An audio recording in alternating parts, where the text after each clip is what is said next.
watching The Kate Fox Show. I'm Kate Fox, and this evening I am speaking with Matthew Huttle of Hero's Breath. Exactly it. And Matthew agreed to join me outside, in these lovely times that we are in. So we are here. It's a little chilly, which is why we're dressed for winter. But Matthew is someone who has a very inspiring story, and I would like you to tell us a bit about it. Thank you. I was hoping for more of a setup. Where do you want me to start? Well, that's a good point, isn't it? Yeah, I know. Why don't you start with what you do now? Okay, well, as it says on my Instagram profile, I am a personal and financial development monkey. I don't want to take myself too seriously, but I actually try to pay forward my experience through sobriety for other people, and I just try to help people through their hero's journey. I believe in the power of story. I believe story is how human beings throughout all of history have encoded the most powerful lesson from one generation to the next, and that's why the same themes, the same structure of really great stories have always basically stayed the same. And it was actually a mythologist in the 20th century, Joseph Campbell, who figured that out, and he published in 1949 his treatise, The Hero with a Thousand Faces. And I used that format, I realized retrospectively, to help myself get sober by giving all the chaos of my life that I tried to numb with alcohol and other addictive formats, which we might talk about later. I used that format to put all the chaos of my life into context. And once I had context for all of that stuff that I had been previously avoiding, I was able to get sober, I was able to stay sober, and then that was only the start of it all. The rest of my personal development was just a hell of a lot more fun. Wow! Yeah, I think. Well, but it's funny because you don't think of a story as something, well, maybe I'm simplifying it, because maybe there are some stories that will inspire someone to do something, but for you to go back to that and use it as inspiration, it's not something I would expect. Well, most people don't, because most people, I think, there's two sides to that. In one sense, people undersell their own story. They don't take it as seriously, or they think in order to go on a hero's journey, to have an adventure, they have to be scaling mountains and fighting wars and slaying dragons. No, what's in here is usually a hell of a lot more epic than people give it credit for. So your own life, your own experiences is part of your story.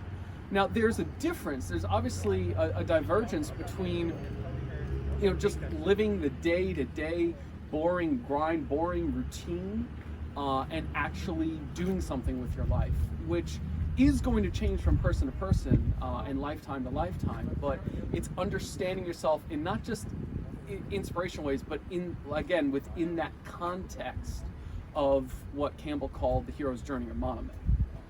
I have to tell you, so I'm listening to you, and At least one of us is.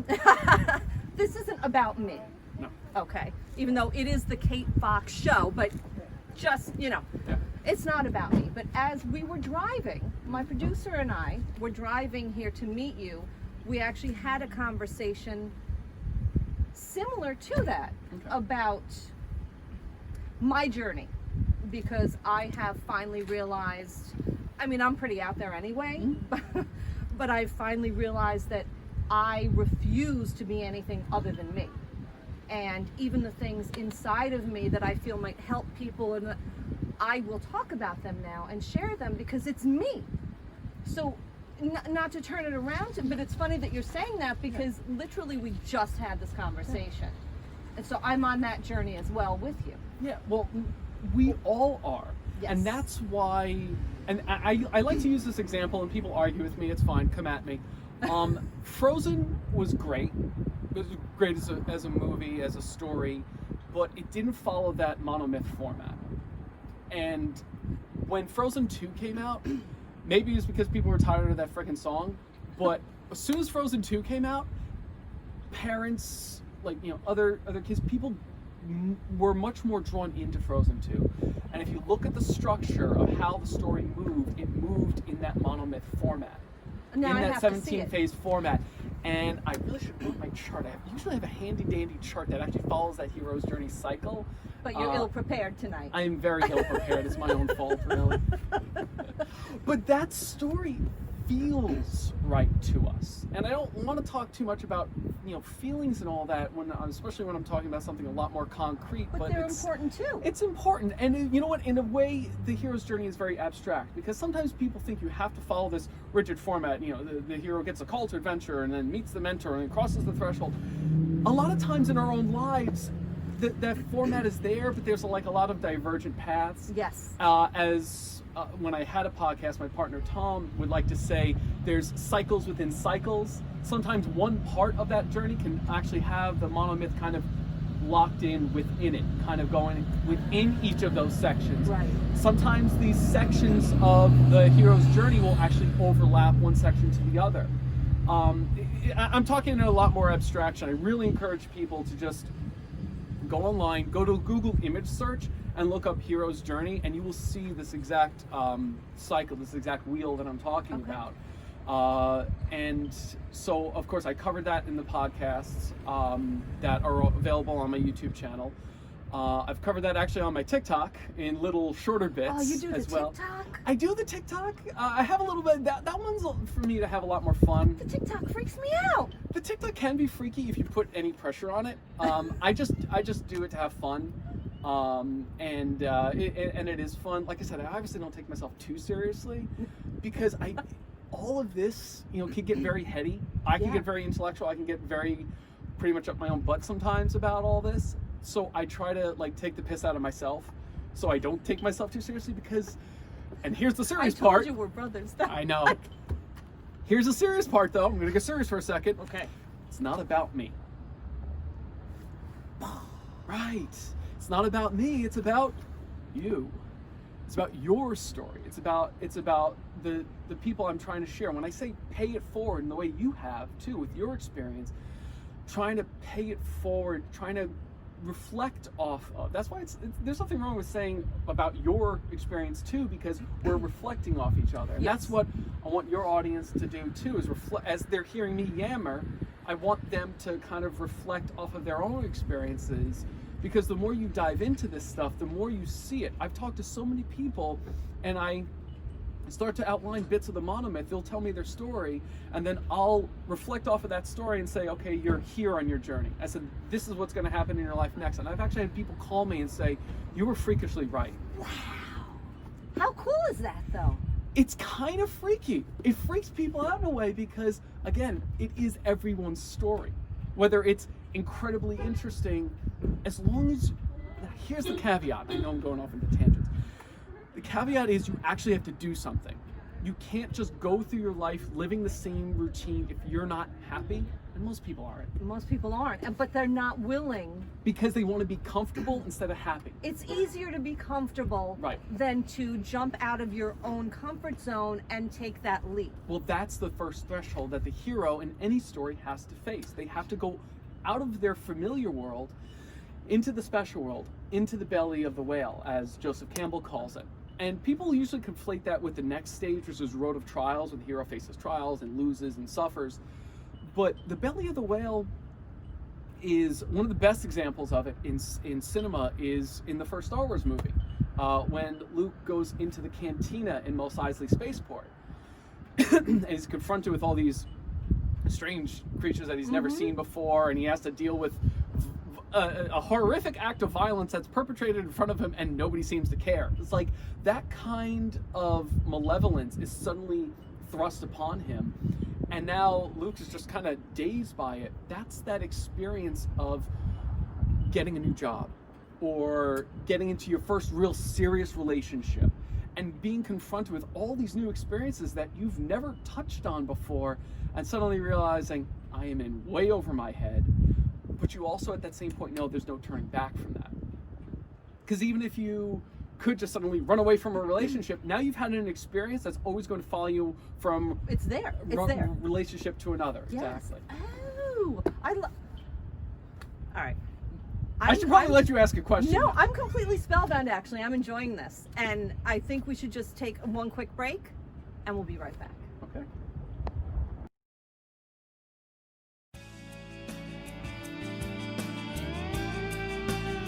The philosopher and poet Rumi said, "Yesterday I was clever, so I wanted to change the world.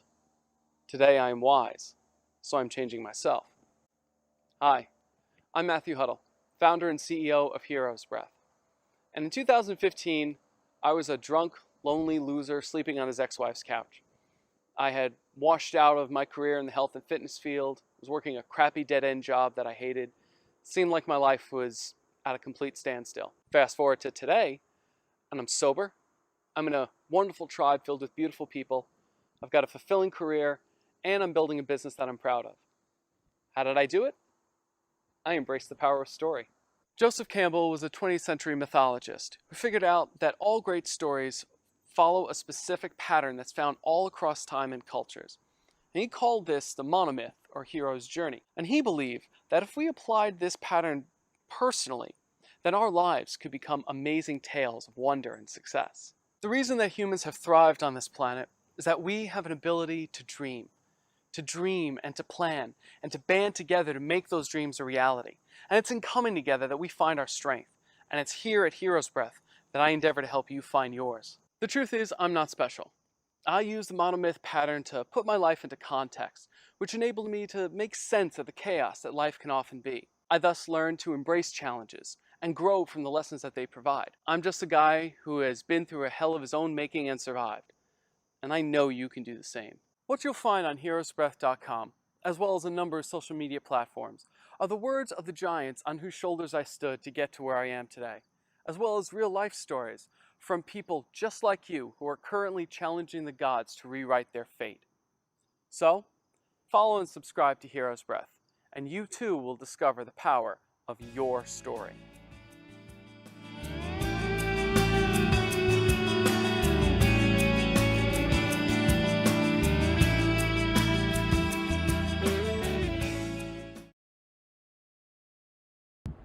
And we're back. And Matthew, we were talking about the journey and how people go on them. That really didn't sound good. But I'm so, because while we were on our break, we're also talking. So now my head has already gone past what we were talking about on camera. So enlighten us into what you are doing now, and then perhaps really what it took to get you to where you are. So, as I say, obviously personal development is a big crux of what Hero's Breath is helping people get on their journey, go through it. But I also said financial development. Yes. And that's something that came through. What people don't realize is, happily ever after isn't actually the end. It's just the stop of one cycle, and then you go to the next one. The hero has to go back to their ordinary world with the magic elixir. Whatever problem they set out to solve, they have to return with the solution. But then they become the master of two worlds, and they reach this freedom to live, or as I call, waiting for dragons, because you're just waiting for the next mission to start, really, in a sense. Once you understand what the hero's journey is, that it's cyclical. So last year, back in the late summer, early fall of 2019, Okay. I was at a point where I just kind of ended the podcast. I did really everything I wanted to do with it, so I didn't know what to do next. And I was at a juncture. I had gotten sober. I had become a more balanced person. I was easier to deal with. I was in a really good place, but I was just kind of waiting for what next, because I knew that I was elevated. Now I had to take that somewhere and go even higher. But I was also underwater financially. And long story short, I got a lot of people are. right, especially now. So long story short, I got a recruiting phone call. Somebody had recommended me for this financial company that actually works with average people. It doesn't, most financial advisors, most financial firms will deal with people who have six figures to just pull out of their pocket and throw around. This company works with everyone. They train you from the ground up. So this is my new threshold. This is my literal call to adventure. And so I I interview, I get accepted, I get licensed, and so now I'm learning all these financial terms, and I'm way over my head. I'm deep into the belly of the whale. But at some point, I got challenged in ways I had never expected to be. And that's the other thing, is the hero then in the next round goes higher than he was or she was, but then you also, once you get to that dark phase, what's known as atonement with the Father, you have to go deeper than you did in the last round to deal with latent issues, to deal with things that are hidden within yourself, maybe family trauma. George Lucas did great with this in The Empire Strikes Back, when Luke went into the cave in Dagobah. The very symbolic scenes almost seemed out of place to most people. Well, when you understand that George Lucas wrote his epic exactly following the monomyth. In fact, him and Joseph Campbell were great friends. Oh, really? There's man, I'm blanking on the title, but there was a PBS, I know, right? There is a great set of interviews that Joseph Campbell did with Peter Moyers, and it was actually shot on the Skywalker Ranch, because Campbell and George Lucas actually worked together a lot to make Star Wars as great as it had been. Past tense. So sorry, little salt. But so when the hero goes higher, they also have to go deeper within themselves to deal with those darker issues. So that's something I've had to do more recently, and without going into all the gory details, because it's really unnecessary. I'm here to reflect off of other people's journeys. Right. And so I just want to make that clear and known, is that you have to suffer a lot to improve more. So what I'm doing now is not just financial planning and development and retirement and assets and insurance. That's all the mechanics of part of what I do. It's really to help people look, you know what's really hard for people, I find? What? Is actually looking at their budget. Looking at what comes in. It is terrifying. Because that's hard numbers. That's reality. And even though it makes it easier to then deal with what you've got going on, you don't want to sit down and do it. Nobody does. And I've been fortunate enough, like I said, lately, since working with this company, is that I've been able to sit down with people, mostly over Zoom, and help them look at their finances and figure out, okay, we could do this, we could do that, we can help you out this way, we can set you up for retirement, and give people hope. That's helped me elevate myself, and it's helped me take me out of myself more, to be of service even more, and not just in the intangible ways, to be inspiration, but to actually give people something tangible now. Yeah.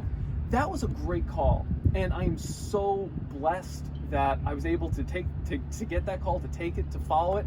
And yeah, there's been a lot of ups and downs. There's sometimes more downs than ups, but I often reflect off of David Goggins, sometimes called the world's toughest man. He's broken a bunch of records for sit-ups, pull-ups. He went through Navy SEAL training. He went through Hell Week 3 times, broken multiple bones, and 3 Hell Weeks. Okay. Yeah, he is the toughest man on earth. But his mentality, and not just of him, but of all Navy SEALs, of a lot of military in general, is that you embrace the suck. You don't just accept the hard challenges to make you harder. You love it. You need it. You have to have it, and it becomes part of you. And most people are soft, especially in our modern day. Most people are very soft. Yes. You want to take the path of least resistance. I did. That's why I drank. That's why I would fight with people. I would post stuff on Facebook just to get arguments started, because every time that little red dot showed up next to the F on my phone, it was a dopamine hit. It was a dopamine hit. It was a dopamine hit. One after the other, because I just wanted to self-soothe in one way or another, with one thing or another. Addiction is anything that helps you avoid what you don't want to deal with. Addiction is Anything that you do to avoid what you don't want to do. So I'm don't sorry. ask me to repeat myself. I know, because that's the thing. I was like, I'm channeling the Holy Spirit here. Glory. I'm so. We're professionals. Clearly, but I was so. enmeshed in what you were saying too that I couldn't even say it again. But that's actually profound. Thank you. Because I hope we it don't helps. think of it in that way. We really don't. And you know, what was the social dilemma? Yes. Now that you're Yes. talking about Yes. addiction, you know, that's something that none of us realizes. And I know I'm addicted to my phone. Hmm? I know I am. Yeah. But and so how do you break that, you know, and how do you, or it's the email, or it's the notification, or it's the this, or it's the drink, or it's Right. the whatever. But you're right, anything. That gives you that kick in your neurotransmitters, be it dopamine, oxytocin, you know, whatever it is that you need to feel to allay that. And you know what's interesting about alcohol is that Dr. Jordan Peterson, he did his early work in alcohol addiction, specifically in alcoholism, and it actually acts on a part of your brain that makes you disassociate from your future self. So you know what your problems are. You know you shouldn't sleep with that one. You know you shouldn't fight with that cop. You know you shouldn't throw that thing or get behind the wheel of your car. You just don't care about your future self. That's that sucker's problem. So I was in a crumbling marriage, massively in debt, overweight. I had a kid at the time. I had a kid that I was not sure I could raise effectively, and there was a lot of other internal issues. I was not living authentically. I was not being my real self. I was telling a lot of lies, just personal lies to myself, to everyone else, the way I constructed my identity. So knowing all of this, knowing I felt like a fraud and a failure in every way imaginable, I was weak. But that was the worst, and that was the inauthenticity. I knew I was stronger than I was living. I was living a weak life when I knew I was stronger inside. Why? Do you know why? Were you afraid? It was a lot of small bad decisions. We make decisions all the time. All the time.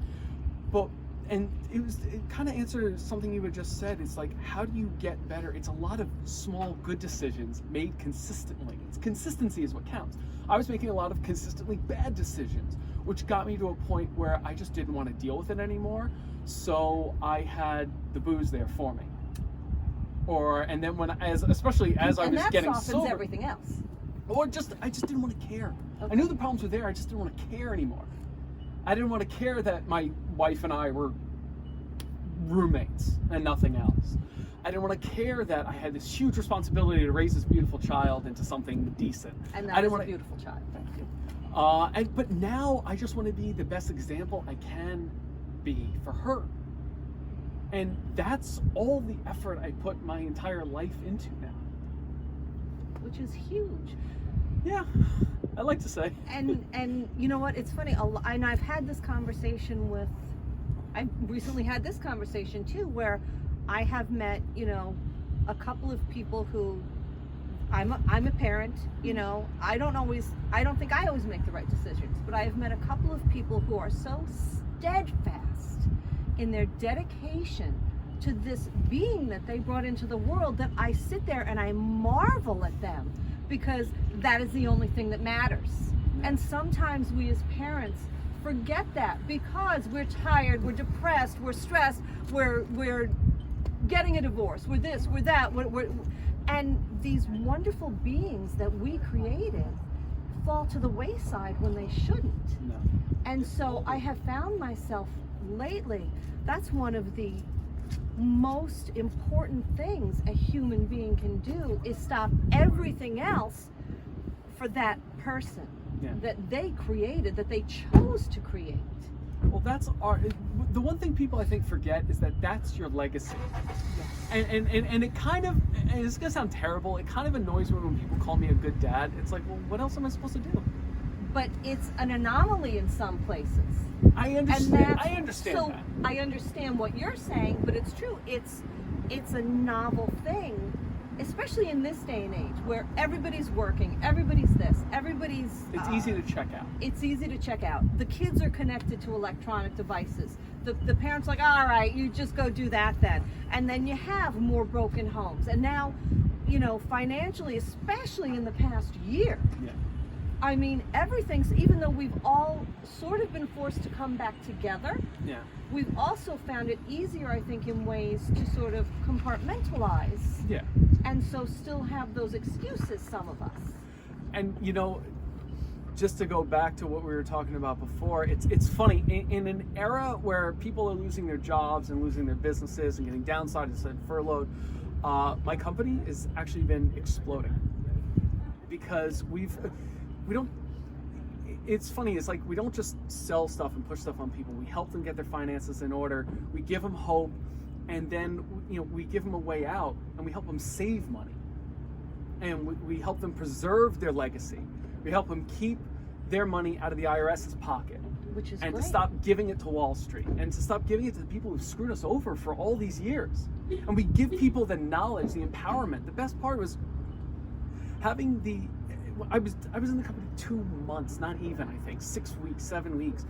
And the head of our entire Eastern Division comes to my parents' house because my mom had some questions about a CD, a $10,000 CD.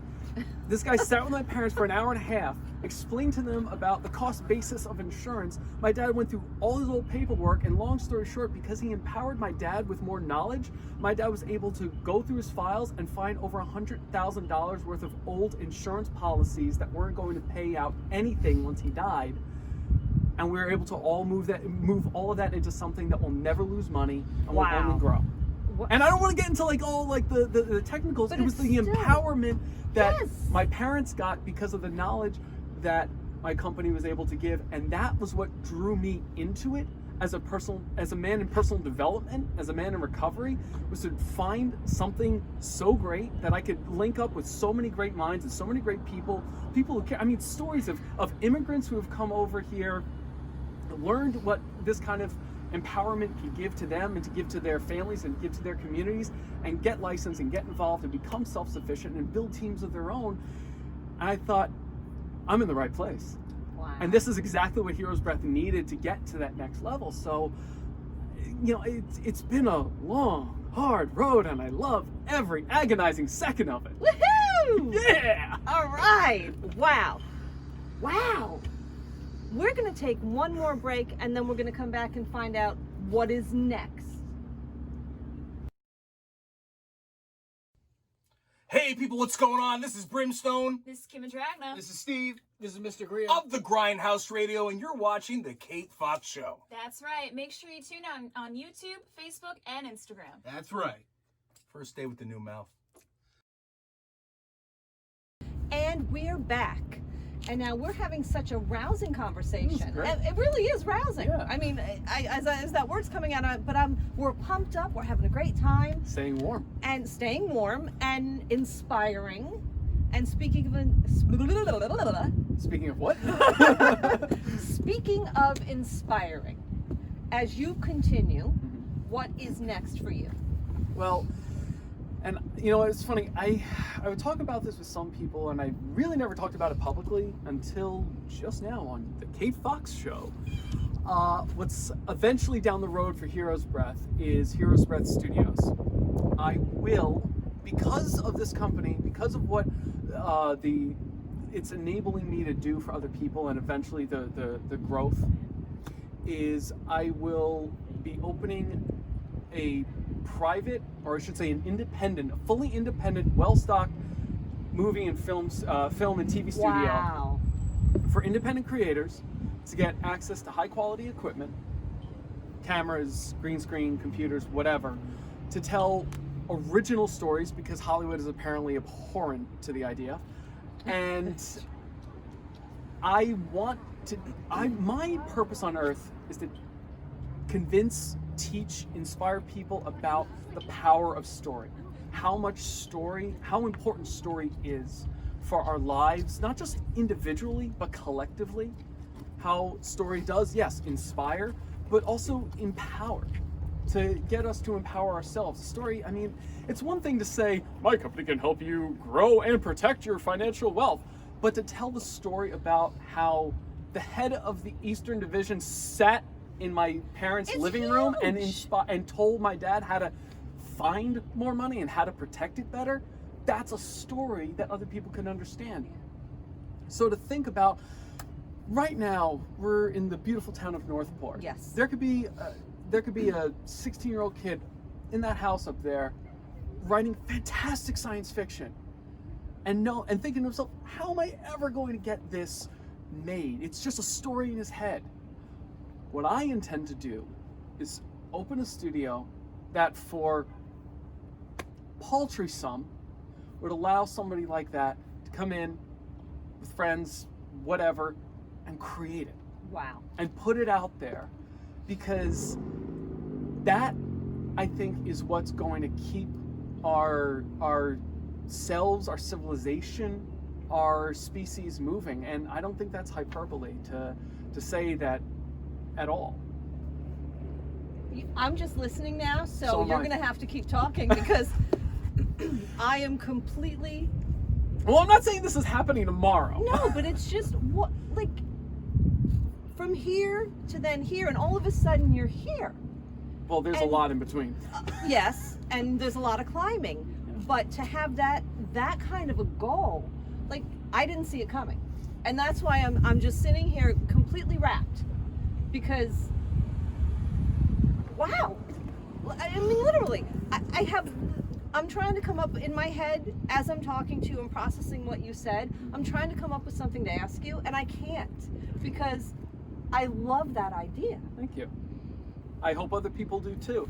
Well, it's more important also, I mean, it's not completely new to have an independent film studio. No, it's not. But my goal is not to have it dependent on other people's money. And I want to only take on investors that I want. I want to be able to at least make enough that I could get the project started, that I could bring other people in and make it self-sustaining. The thing is, with the company I'm part of, do huge charity work. We have people who are making 7-8 figures who are giving a lot of it away. The All for One charity, All for One, I think it's allforone.com or allforone.org. You're going to have to put it I will. under later. I will. It's a charity started by a man named Jeff Levitan, and he sets up prosperity centers in third world countries. Not orphanages, but it's to help orphan children get a leg up in what is inarguably some of the worst circumstances they could be in. Wow. This is what this guy has done, and he still has a lot more that he can do, and he constantly does it. And he's not an anomaly within our company. He's what most of us shoot to do. That's great. So I'd like to think that I'm in at least good company within this company, because it's helping me set my sights to something higher and to be of more service to more people, and again, to be that example to my daughter. And that really is the most important thing. I like to think so. No matter what you set your goals are, I mean, I was an arrogant pissant for most of my life, if I could just be blunt. And I don't want to jive, I don't want to recognize that person anymore. I want to make sure that the legacy I leave behind is something that my girl can be proud of. Yeah, absolutely. And that's, I want to be the example my children are proud to follow. I hope that's the goal for most people, really. Right. Well, we can have that conversation again over and over and over again. But wow, I'm so inspired. I really am. Thank And you. I'm glad. I knew. And I think it's great what you're doing here, too. Thank you.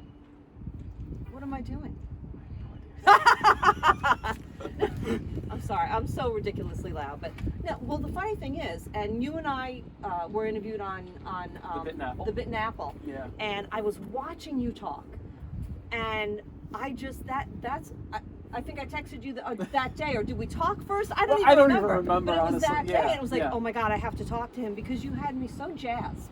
You really did. I just sat there and I was like, I have to know him. I have to talk to him because it's so inspiring. I appreciate that. But you know, you do, again, in all seriousness, no, what you went through with your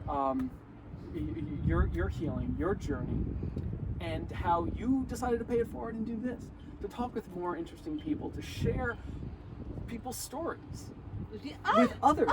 Yes. Yeah.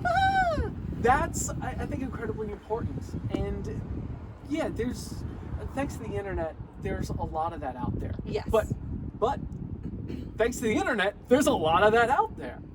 And it's important that more of that is out there because there's just a lot of crap too. Yes, there is. So the more positivity we put out there, I don't want to talk about just the positivity.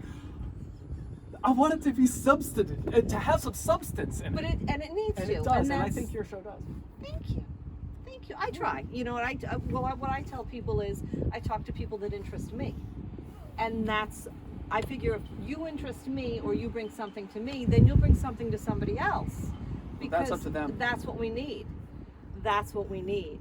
So now if people want to look you up, Okay. where do they go? So you can start with heroesbreath.com. That's HEROSBREATH.com. It's the possessive, not the plural. We'll put that all anyway. I always have to lay that out. And funny enough, when I went to trademark my company, the coolest part was that not only was that domain available and I bought it, the Instagram handle, TikTok, Twitter, which I don't use anymore, everything was there. It was like the gods had kept it there for me to figure this out once I figured out how to, create my brand in the first place. So that it's the same thing on Instagram. It's at Heroes Breath. TikTok, at Heroes Breath. Parlor, if you're so inclined, although I'm not on as much. So that's basically how, and of course YouTube. I don't have the URL secured yet. I've just been having some, I that don't kind of either. thing. Yeah, but you can just look up Heroes Breath Possessive, and you'll find me on there. Wow. Look him up. Matthew Huttle, thank you so much for talking to us. Thank you for having me, Kate. I appreciate it. Check him out. Check her out.